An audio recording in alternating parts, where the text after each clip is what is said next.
મને શિવનો સાક્ષાત્કાર થયો છે અને શિવે મને પ્રસન્ન થઈને વરદાનમાં આપ્યું છે કે હું નરેન્દ્ર મોદી પછીની વડાપ્રધાન છું અને એને સાર્થક કરવા માટે શિવે મને બીજું વરદાન આપ્યું છે કે હું ટાઈમમાં રિવર્સ જઈ શકું છું.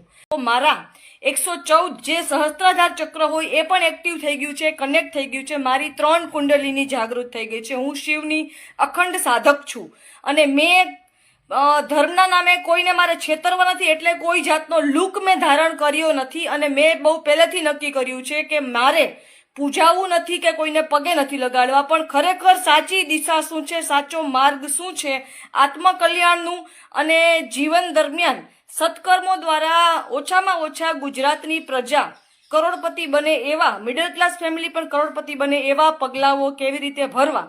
તો બધી વસ્તુ એવી છે કે ભ્રષ્ટાચારને પણ 79 વર્ષના ભારતના ગુજરાતના ભ્રષ્ટાચારને પણ ધરમૂળથી કાપી શકાય છે. બધી જ ટેકનિક્સ અને ટ્રિક્સ અને ટિપ્સ મેં વિચારી છે. એના માટે મને ગુજરાતની પ્રજાના સપોર્ટની જરૂરિયાત છે.